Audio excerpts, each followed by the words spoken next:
Telangana assembly సమావేశాలు జరుగుతున్నాయి. Live చూద్దాం.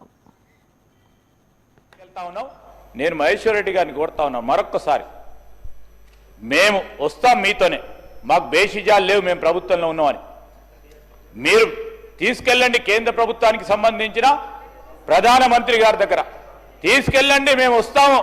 రాష్ట్ర ప్రయోజనాల గురించి బేషిజాలు వదిలిపెట్టి తప్పకుండా రాష్ట్ర ప్రజలకు సంబంధించిన ఏ అంశంనైనా మన అందరి సహకారంతో సాధించే కార్యక్రమం చేయాలని. ఎందుకంటే మహేశ్వర్ రెడ్డి గారికి అంత ఆలోచన ఉంది, తెలివి ఉంది. ఆ మోడీ గారి దగ్గర ప్రత్యేక ప్రస్తావన ఉంది, వారిది తీసుకెళ్లాలని కోరుతా ఉన్నాం.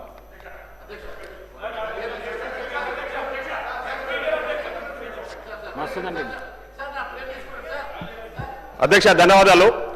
ఇప్పటిదాకా బీజేపీ ఫ్లోర్ లీడర్ గౌరవనీయులు మహేశ్వర్ రెడ్డి గారు మాట్లాడుతూ బీఆర్ఎస్ పార్టీ నాయకులు చేసిన అవినీతిపై మీరు ఎందుకు ఎంక్వైరీ చేస్తలేరని మాట్లాడుతూ ఉన్నారు. అధ్యక్ష, మేము వాళ్ళు చేసిన అవినీతిపై మేము కేసులు రిజిస్టర్ చేస్తే, మేము ఉదయం కేసు రిజిస్టర్ చేస్తే సాయంత్రానికి ఈడీ ఎంటర్ అవుతుంది. అధ్యక్ష, ఈడీ ఎంటర్ అయ్యి ఇప్పుడు కేటీఆర్ గారు చేసిన ఈ ఫార్ములా రేస్ ఏదైతే ఉందో దాంట్లో మేము కేసు రిజిస్టర్ చేసి అధ్యక్ష, ఈవినింగ్ కల్లా కేసు ఈడీ వాళ్ళు ఎంటర్ అయ్యి ఈడీ వాళ్ళు కేసు రిజిస్టర్ చేసింది. అధ్యక్ష, ఇప్పుడు మీ పరిధిలో ఉండి మీరు ఎందుకు ఎంక్వైరీ చేసి మీరు ప్రాపర్ యాక్షన్ తీసుకోవట్లేదని ఈ సందర్భంగా నేను మన మహేశ్వర్ రెడ్డి గారు అడుగుతా ఉన్నారు.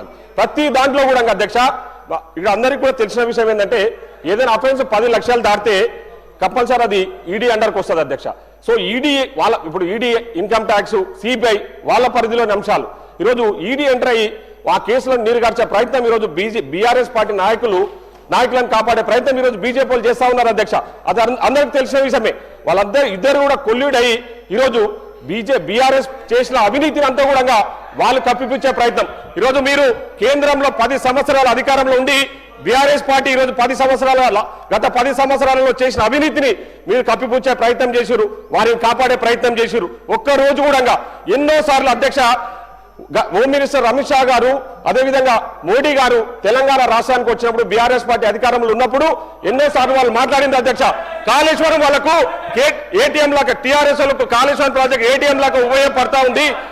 కాళేశ్వరం అడ్డం పెట్టుకొని అవినీతికి పాల్పడ్డారు, అడ్డగోలుగా దోచుకున్నారని చెప్పేసి పెద్ద ఎత్తున ఆ రోజు మోడీ గారు, అమిత్ షా గారు మాట్లాడినారు. అధ్యక్ష, మరి ఎందుకు యాక్షన్ తీసుకోలేదు? అధ్యక్ష, ఒక రోజున కేంద్ర ప్రభుత్వ దర్యాప్తు సంస్థలతోన మీరు దర్యాప్తు చేయించిరా?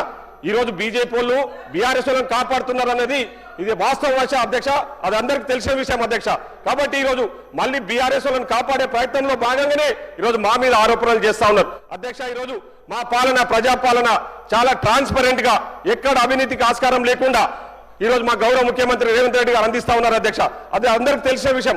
అది తట్టుకోలేక మా ముఖ్యమంత్రి గారికి, మా మంత్రులకు వస్తున్న పేరును తట్టుకోలేక ఈరోజు బీఆర్ఎస్, బీజేపీ ఇద్దరు ఒకటై తప్పుడు ఆరోపణలు చేస్తూ ప్రజలను తప్పుదో పట్టించే ప్రయత్నం చేస్తా ఉన్నారు. అధ్యక్ష, మేము ఎక్కడ కూడా బీఆర్ఎస్ చేసిన అవినీతి పట్ల మేము ఎక్కడ కూడా వెనకడుగు వేస్తలేము. దానికి సంబంధించిన దర్యాప్తు సంస్థలన్నీ కూడా ప్రాపర్ గా ఎగ్జామిన్ చేస్తా ఉన్నాయి. ఖచ్చితంగా రేపో మాపో కాళేశ్వరం మీద కూడా రిపోర్ట్ వస్తా ఉంది. తప్పకుండా దానికి బాధ్యులు ఎవరున్నారో వాళ్ళ మీద చర్యలు తీసుకుంటామని కూడా మా ముఖ్యమంత్రి గారు, సంబంధిత శాఖ మంత్రులు ఆల్రెడీ చెప్తా ఉన్నారు. అధ్యక్ష, దాంట్లో ఎవరిని కూడా వదిలిపెట్టాం. బీజేపీ వాళ్ళు ఆలోచన చేస్తున్నచ్చు మీరేదో వచ్చి అడ్డం పడతామని చెప్పేసి మీరు ఈడీ ఎంటర్ అయిపోయి వాళ్ళని కాపాడే ప్రయత్నం చేస్తున్న విషయం ప్రజలకందరూ కూడా తెలుసు. అధ్యక్ష, కాబట్టి ఇప్పటికైనా మీరు బీఆర్ఎస్ లను కాపాడే ప్రయత్నం మానుకోవాలని చెప్పేసి ఈ సందర్భంగా గుర్తు చేస్తాను. అధ్యక్ష, ధన్యవాదాలు. అధ్యక్ష, ఇప్పుడే గౌరవ మంత్రివర్యులు శ్రీధర్ బాబు గారు కానివ్వండి, రమణారావు గారు కానివ్వండి, లేకుంటే మిత్రుడు జిఎంఆర్ గారు కానివ్వండి, అనేకమైనటువంటి ఆరోపణలు, సత్యదూరమైనటువంటి అంశాలను వారు తీసుకోవడం. మరి నేను ఒక విషయం తెలియజేస్తాను. అధ్యక్ష, ఇప్పటి వరకు మేము అడిగినట్టుగా ఏ ఒక్క అంశం మీదన్నా సిబిఐ ఎంక్వైరీ కోసం ఈ ప్రభుత్వం సిఫార్సు చేసిందని అడుగుతా ఉన్నాను. ఎందుకంటే సిబిఐ ఎంక్వైరీ చేయాలంటే రాష్ట్ర ప్రభుత్వం ముందు దానికి రికమెండ్ చేయాలి సిబిఐని ఇన్వెస్టిగేషన్ కోసం. రెండో అంశం అధ్యక్ష, అదే రమణారావు గారు మాట్లాడుతూ మూసీ నది గురించి మాట్లాడుతున్నారు. అధ్యక్ష, మూసీ ప్రక్షాళన కోసం గతంలో 50,000 కోట్ల రూపాయలతో చేస్తామని చెప్పి మరి ముఖ్యమంత్రి గారు చెప్పారు. తర్వాత జూపల్లి కృష్ణారావు గారు అది 71,000 కోట్ల రూపాయలు అవుతుంది మూసీ ప్రక్షాళనకు అని చెప్పి వారు ఒక స్టేట్మెంట్ ఇచ్చారు. దాని తర్వాత మొన్న కుత్బుల్లాపూర్ మండలంలో ఒక మీటింగ్లో మరి ముఖ్యమంత్రి గారు 1,50,000 కోట్లు అయితే అన్నారు. అసలు 50,000 కోట్లు ఎక్కడ, 1,50,000 కోట్లు ఎక్కడ?